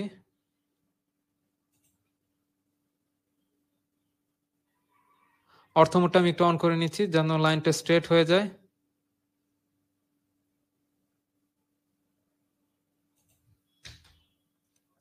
দেন এই যে অবজেক্টটা, এটার আমরা অফসেট ক্রিয়েট করতে পারি। তো অফসেট ক্রিয়েট করার জন্য আমরা পলিলাইন যেহেতু ক্রিয়েট হয়ে গেছে, আমরা একটু এটাকে একটু এক্সপ্লোর করে ফেলি। তো আমরা এক্স টাইপ করে ইন্টারফেস করছি এক্সপ্লোর করার জন্য। দেন হচ্ছে আমরা অফসেট যে ক্রিয়েট করব, কোন লাইনগুলোর অফসেট ক্রিয়েট করব, এখান থেকে আমরা বাইরে থেকে যে পার্টটুকু আছে এই পার্টটুকুর অফসেট ক্রিয়েট করতে চাচ্ছি। তো আমরা জাস্ট ও টাইপ করে যেই পার্টটুকুর অফসেট ক্রিয়েট করব ও টাইপ করে ইন্টারফেস করে নিচ্ছি অফসেট ক্রিয়েট করার জন্য। তো অফসেট ডিসটেন্সটা আমরা দিয়ে দিচ্ছি জাস্ট কন্ট্যাক্টরের ডিসটেন্স আমরা যতটুকু ডিসাইড করেছি ঠিক ততটুকু। এখানে আমরা একটা অফসেট ক্রিয়েট করে ফেললাম।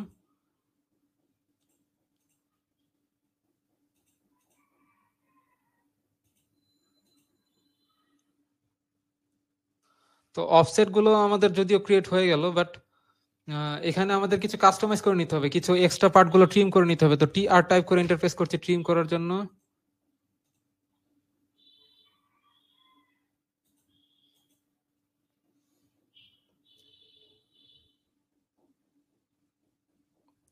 তো ট্রিম করার পর আমাদের কিছু অংশ হচ্ছে এখান থেকে এক্সটেন্ড করে নিতে হবে। সাপোজ এটা যেহেতু মাঝখানে ফাঁকা ক্রিয়েট হয়ে গেছে, আমরা একটু একটু সামনের দিকে এটাকে এক্সটেন্ড করে ফেলি। এক্সটেন্ড যখন হয়ে গেল তখন আমরা আবার ট্রিম করব। টি আর টাইপ করে ইন্টারফেস করছি ট্রিম করার জন্য, এই সাইড থেকে এগুলো আমরা ট্রিম করে ফেললাম। তো আর কিছু তো যেহেতু ট্রিম করা আমাদের বাকি নেই, সেক্ষেত্রে আমরা এটাকে এটার উপর ফিলেট অ্যাপ্লাই করতে পারি, যেহেতু এটা আমাদের লাইন বা ওয়্যার টুলস। তো ওয়্যার টুলস ক্রিয়েট করার ক্ষেত্রে আমরা এখান থেকে যদি ফিলেট টুলটা সিলেক্ট করি এবং ফিলেট ডিসটেন্স আমরা দিতে চাচ্ছি, সাপোজ আগে একটা অবজেক্ট সিলেক্ট করে রেডিয়াসটা আমরা দিচ্ছি এখান থেকে, সাপোজ এটা যেহেতু 10, আমরা এখান থেকে 25 মিলিমিটার বা 15 দেওয়া হয়ে গেছে, 25 মিলিমিটার আমরা রেডিয়াসটা দিতে পারি। তো এখান থেকে 25 মিলিমিটার রেডিয়াস দিয়ে দিলাম। এখানে একটা ফিলেট নরমাল সুন্দরভাবে ক্রিয়েট হয়ে গেছে। দেন এই উপর থেকেও আমরা কিছু ফিলেট ক্রিয়েট করে ফেলতে পারি। তো এভাবে জাস্ট কন্ডাক্টরটা জাস্ট আমরা এখান থেকে ড্র করে ফেললাম। তো এই ক্ষেত্রে আমরা এই সাইডে আমরা আরো বাস বার ক্রিয়েট করব, আরো অন্য যা কিছু আছে সবকিছু ক্রিয়েট করব, বাট এখানে আমরা কিছু হ্যাচ অ্যাপ্লাই করে ফেলি। সাপোজ এখানে এটা হচ্ছে আমাদের কংক্রিট অ্যাপ্লাই করতে হবে। আমরা যদি এখানে হ্যাচ টুলটা সিলেক্ট করি, আমাদের ক্লাস টাইম প্রায় শেষের দিকে, হ্যাচ টুলটা সিলেক্ট করে আমরা যদি হ্যাচের যে প্যাটার্ন গুলো আছে প্যাটার্ন গুলো খেয়াল করে দেখি, দেখতে পাচ্ছি এখানে CONC, অর্থাৎ এটা কিন্তু কংক্রিট মিন করছে। তো আমরা এই কংক্রিট এই অপশনটা সিলেক্ট করে যদি এটার উপর আমরা অ্যাপ্লাই করি, তাহলে কংক্রিট টুল এখানে সিলেক্ট হয়ে যাবে। বাট আমাদের তো এই কংক্রিটের জন্য আলাদা একটা লেয়ার ক্রিয়েট করার কথা।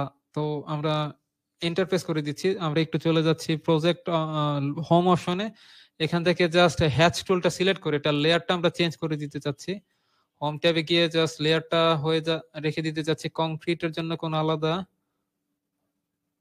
আমরা ব্লক অপশনে রেখে দিই, এটাকে ব্লক অপশনে রেখে দিচ্ছি। জাস্ট এটার কংক্রিট ক্রিয়েট হয়ে গেল। উপর একটা স্ল্যাব ক্রিয়েট করতে হবে আমাদের অবশ্যই। স্ল্যাবটা আমরা একটু পর বসিয়ে দিচ্ছি, বাট এখানে আমাদের আরো কিছু লাইন ক্রিয়েট করা প্রয়োজন। সাপোজ এই নিচের দিক থেকে আমরা কিছু কয়লা এবং সল্টের জন্য কিছু লাইন ক্রিয়েট করব। তো আমরা আগে হচ্ছে লেয়ারটা চেঞ্জ করে ফেলি, লেয়ার চেঞ্জ করে নিচ্ছি। আমরা কয়লার জন্য যে লেয়ারটা ছিল সেই লেয়ারটা ক্রিয়েট করে ফেললাম। দেন এটার অফসেট ক্রিয়েট করতে পারি, ও টাইপ করে ইন্টারফেস করছে। অফসেট ক্রিয়েট করার জন্য ডিসটেন্সটা মেজার করে দিচ্ছি এতটুকু। দেন লেয়ারটা আবার চেঞ্জ করে নিচ্ছি সল্ট লেয়ারে, লাইন টুল সিলেক্ট করে একটু লাইন ড্র করে নিচ্ছি। তো এবার আমরা হ্যাচ টুলটা অ্যাপ্লাই করতে পারি। হ্যাচ টুল সিলেক্ট করে আমরা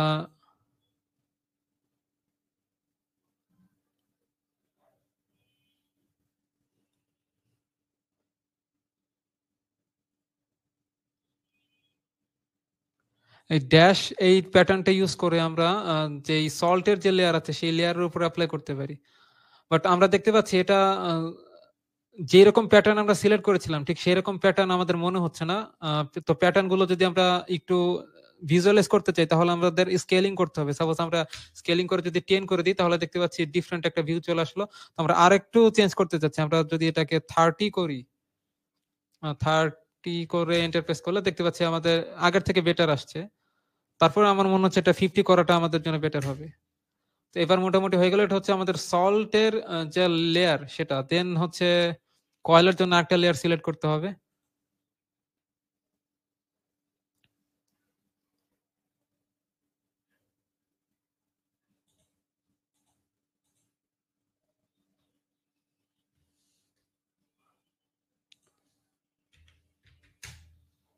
এটার স্কেলিংটা আমরা একটু কমিয়ে নিলাম, স্কেপ দিয়ে বেরিয়ে যাচ্ছে। তো এভাবে আমরা কতগুলো স্তর দিয়ে দিয়ে আসলে কমপ্লিট করবো। আমাদের হাতে সময় দেখতে পাচ্ছি আর 1 মিনিট আছে আমাদের। তো সময় যেহেতু নেই, তো আমি সবগুলো এখানে দিচ্ছি না।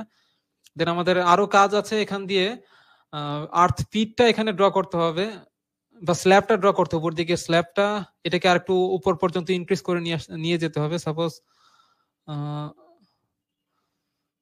এটাকে আর একটু উপর পর্যন্ত নিয়ে তারপর হচ্ছে আমাদের স্ল্যাবটা দিতে হবে। তো সময় আমাদের হাতে নেই। তো যেই অংশটুকু হচ্ছে আমাদের দেখানো প্রয়োজন ইম্পর্টেন্ট, সেটা হচ্ছে প্রত্যেকটা পয়েন্টের স্পেসিফিকেশন। সাপোজ আমরা যদি এখান থেকে লিডার লাইনটা চুজ করি। আমাদের লিডার হচ্ছে এই যে পজিশন আমাদের লিডার লাইনটা দেখতে পাচ্ছি, তো এই লিডার লাইনটা সিলেক্ট করে আমরা জাস্ট এখান থেকে অর্থ মোডটা অফ করে নিচ্ছি। লিডার দিয়ে আমরা এটাকে জাস্ট লিখে দিচ্ছি, এটা হচ্ছে কংক্রিট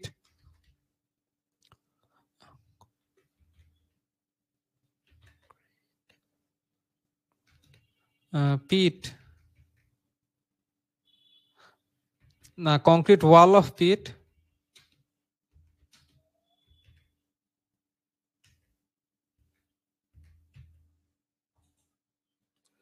কিন্তু টেক্সটের সাইজটা অনেক বেশি ছোট হয়ে গেছে। তো সেক্ষেত্রে আমরা এটাকে সিলেক্ট করে পুরো অবজেক্টটাকে আমরা পুরো টেক্সটটাকে আমরা এখান থেকে সিলেক্ট করে আমরা আগে একটু ইনক্রিজ করে নিয়ে পুরো টেক্সটটাকে আমরা এখান থেকে সিলেক্ট করে হাইটটা একটু চেঞ্জ করে নিব। হাইট আমাদের 0.2 দিয়ে আছে, এত ছোট সাইজ অবশ্যই চলবে না। এটা আমরা ডিলিট করে আমরা দিতে চাচ্ছি 10 দিয়ে, দেখি আমাদের কেমন হয়।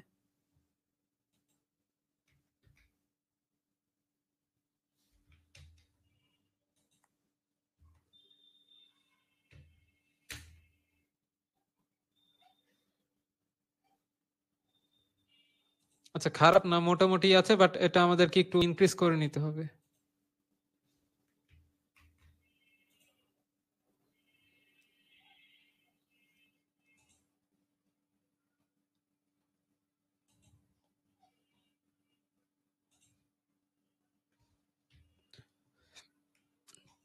আচ্ছা, দেন এখানে আমরা যে কেবল ইউজ করেছি সেই কেবলের স্পেসিফিকেশনটা তো অবশ্যই দিতে হবে। তো আমরা এটা এখান থেকে কপি করে নিচ্ছি, সিপি টাইপ করে এন্টার প্রেস করলাম, এখান থেকে কপি করে এটা আমরা জাস্ট রোটেট করে নিচ্ছি, এই সাইডে ঘুরিয়ে নিব। দেন এটা হচ্ছে আমাদের আর্থ লিড ওয়্যার বা ইসিসি আমরা লিখতে পারি সংক্ষেপে, বা আর্থ কন্টিনিউটি ইসিসি। এটার স্পেসিফিকেশন আমাদেরকে লিখতে হবে। সাপোজ এটা হচ্ছে আমাদের পিভিসি ইনসুলেটেড,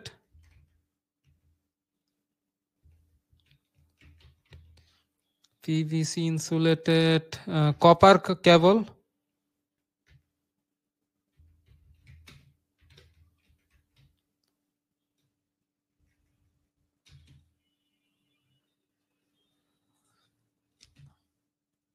এবং এটার যে সাইজ সেটা হচ্ছে আমরা ধরে নিচ্ছি আমাদের ফেস কন্ডাক্টরের সাইজ ছিল 10 মিলিমিটার স্কোয়ার। তো আমরা এখানে 10 মিলিমিটার স্কোয়ার ধরে নিতে পারি। তো আমরা দেখছি যে 10 আরএম সাইজের কেবল। তো এতটুকু আপাতত আমি লিখে দিচ্ছি, আপনারা আরো স্পেসিফিকেশন এখানে দিয়ে ট্রাই করবেন, কোন ব্র্যান্ডের কেবল সেটাও আপনারা এখানে দিতে পারেন। বাট এটা যত বেশি আপনারা স্পেসিফিক লিখবেন তত এখানে যতটা বেশি পারা যায় স্পেসিফিক্যালি সবকিছু লিখতে হবে। দেন এই কন্ডাক্টর আর্থ ইলেকট্রোডের ডায়ামিটার কত সেটাও তো আমাদেরকে দিতে হবে। তো আমরা আবার এটাকে কপি করে নিচ্ছি।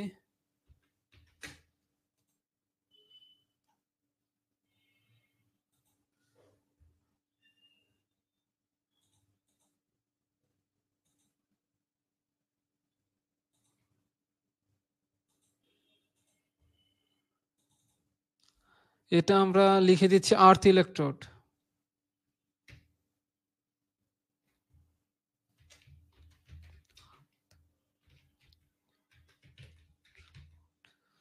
আর্থ ইলেকট্রোড এবং এটার ডায়ামিটার কত? ডায়ামিটার হচ্ছে আমাদের 12.5 মিলিমিটার। এটা যেহেতু ডায়ামিটার সিম্বলটা দিয়ে আমাদের জন্য বেটার হবে। তো এখানে আমরা দেখতে পাচ্ছি সিম্বল আছে, সিম্বল হচ্ছে আমরা ডায়ামিটার সিম্বল দিতে চাই, তো ডায়ামিটার সিম্বল দিয়ে দিচ্ছি এখান থেকে। আমরা আবার দেখতে পাচ্ছি যে এখানে কিন্তু সব ধরনের সিম্বল আছে, যে diameter symbol, plus minus symbol, তারপর হচ্ছে আমাদের বাউন্ডারি লাইন সিম্বল। তো এখান থেকে ডায়ামিটার সিম্বলটা জাস্ট এখানে ক্লিক করে দিলে কিন্তু ডায়ামিটার সিম্বলটা চলে আসবে। তো এইভাবে ডায়ামিটার সিম্বল দিয়ে দিয়েছে। এবং কি টাইপের ম্যাটেরিয়াল সেটা তো আমাদেরকে অবশ্যই উল্লেখ করতে হবে, আর্থ ইলেকট্রোড। তো আমরা এখানে আগে লিখি হচ্ছে কপার রড,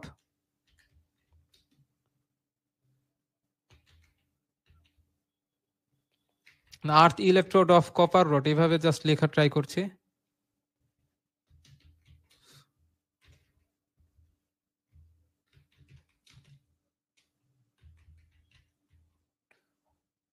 ওকে, দেন কোথায় হচ্ছে আমরা কয়লা ইউজ করেছি, কোথায় হচ্ছে সল্ট ইউজ করেছি, এই সব কিছু দিতে হবে। এবং আরো ইম্পর্টেন্ট বিষয় হচ্ছে ডাইমেনশনিংটা করতে হবে। ডাইমেনশন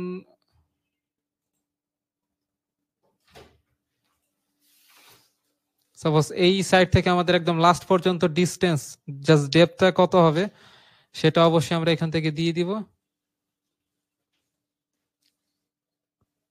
তো এখানে যতটুকুই থাকুক না কেন আমরা হচ্ছে এটাকে এডিট করে দিতে পারবো, সমস্যা নেই, যেহেতু আমরা এটা ব্রেক করেই নিয়েছি। সাপোজ এটা আমরা হচ্ছে এখান থেকে এটা ডিলিট করে দিচ্ছি, এটা ডেপথ হচ্ছে আমরা 10 মিটার দিতে পারি।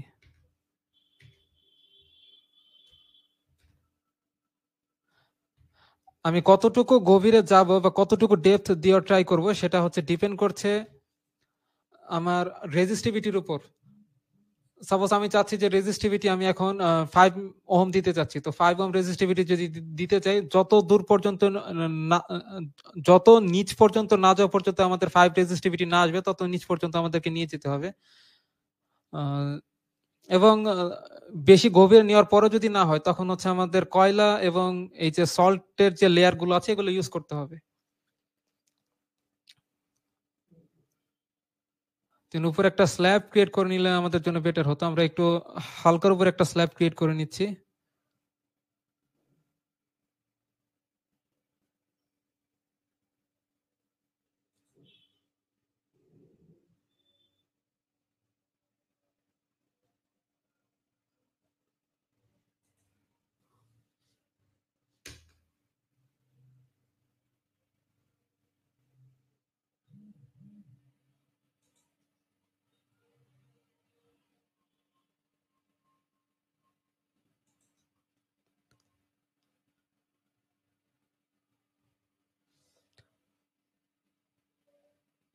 আচ্ছা, কিছু অংশ আমরা ট্রিম করা গেলে এখান থেকে ট্রিম করা যাবে।